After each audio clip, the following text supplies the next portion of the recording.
I'm Judy. 5 days after my divorce was finalized, my mother-in-law, Vivian, stood at my doorstep. She had this air of entitlement, as if the house I'd worked so hard for was now hers by some convoluted logic only she understood. With that perfectly powdered chin tilted just so and a smile that never quite reached her eyes, she asked, "Why haven't you moved out yet?" It was a question she'd clearly rehearsed in front of a mirror, delivered with a practiced casualness. She'd chosen the perfect moment: early morning, the house quiet, me in my robe, a warm coffee mug in my hand. I set the mug down on the counter with a soft click. I looked at her and smiled. "Because I paid for this house with my own money, Vivian," I said, my voice barely above a whisper, but strong, filling the room like water in a vessel. "Every brick, every beam, every curtain rod, it's all mine." The color drained from her face slowly, like a receding tide revealing the pale sand beneath. Her mouth opened and closed, and her sharp eyes, which had spent years cataloging my every flaw, went wide and then flat. She hadn't expected this. For 6 years, I'd been the compliant daughter-in-law, absorbing every slight and insult, always trying to keep the peace. But in that one quiet sentence, I demolished the foundation of her assumptions. Looking back, I realize I'd been preparing for this moment for much longer than she knew. It all started long before I met my ex-husband, Mark. I'd always been a focused person, with a clear goal of owning a house. I worked at a design firm, Anderson & Lane Design, for 8 years. Those were long, grueling years of driving 3 hours each way to client sites, eating lunch at my drafting table, and answering emails at midnight. I turned down every vacation my mother suggested because there was always another project, another deadline. My grandmother, Nana May, was a remarkable woman. She was a schoolteacher who dedicated her life to education. When she passed away 3 months before I turned 28, she left me $60,000. It was every penny she'd saved over 40 years of teaching, along with a handwritten note that said, "Use this for something that lasts, Judy. Something with roots." I kept that note in a small cedar box in my bedside table. I combined Nana May's inheritance with the savings I'd accumulated over those 8 years of disciplined living. I skipped vacations, drove an old car, and lived in a small studio apartment. 6 months before I met Mark at a mutual friend's dinner party, I made a down payment on a house on Elm Street. The mortgage, the deed, all the documents were in my name. When I first met Mark, he was charming. He was tall, with a warm voice and a ready laugh. He asked about my work and actually listened to my answers. He brought good wine on our second date and remembered that I preferred reds. We dated for 2 years and then got married in the garden behind my house. It was a beautiful day, with 30 friends and my father, a quiet and wise man, weeping quietly in the front row. I met Vivian 3 times before the wedding. Each meeting was at a fancy restaurant she'd chosen, and each left me with an uneasy feeling. She was a well-dressed, imposing woman in her late 60s, with a taste for expensive perfume that lingered in the air. She called me dear in a tone that was warm on the surface but had a sharp edge beneath. Mark always explained her behavior as being traditional and said she just took time to warm up to people. But I noticed the way she asked about the house. It wasn't the friendly, enthusiastic questions you'd expect from someone interested in your new home. She asked about the square footage, the neighborhood, and how long I'd owned it. And then, casually, she'd ask if it was still just in my name, even though Mark and I had been together for a while. I brushed it off at the time, but it stuck in my mind. Mark moved into my house 8 months after we started dating. He came with 2 suitcases and a set of rare books he was very fond of. He cooked a delicious dinner on his first night, and we ate on the porch as the sun set. I thought that was what the house had been waiting for, a happy family. The first 18 months of our marriage were truly happy. We had our routines: Sunday mornings with coffee and the newspaper, Friday evenings at a local Italian place, and an annual tradition of repainting a room together. But then, Vivian started to change. She came to dinner once a month, always bringing the wrong kind of flowers, stiff, formal ones that didn't suit my taste. She'd move through the house, appraising everything, complimenting things in a way that felt more like inventory taking. In the second year of our marriage, she began to make comments about the house.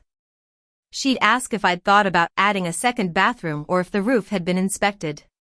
These comments, delivered in a tone of casual curiosity, always circled back to the house's value, ownership, and future. I mentioned my unease to Mark, but he just shrugged and said she was just interested because she grew up poor and real estate meant security to her.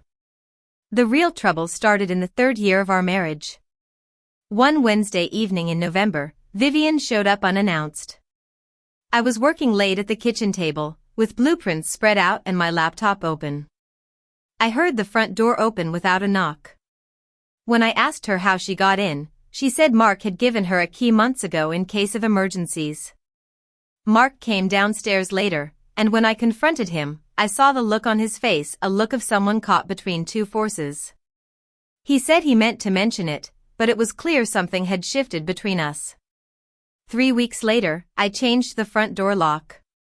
Vivian never commented on it directly, but the next time she visited, she was 20 minutes late, and I saw the annoyance on her face. After that, the warnings became more frequent. In the fourth year of our marriage, she started visiting more often, always when Mark was home.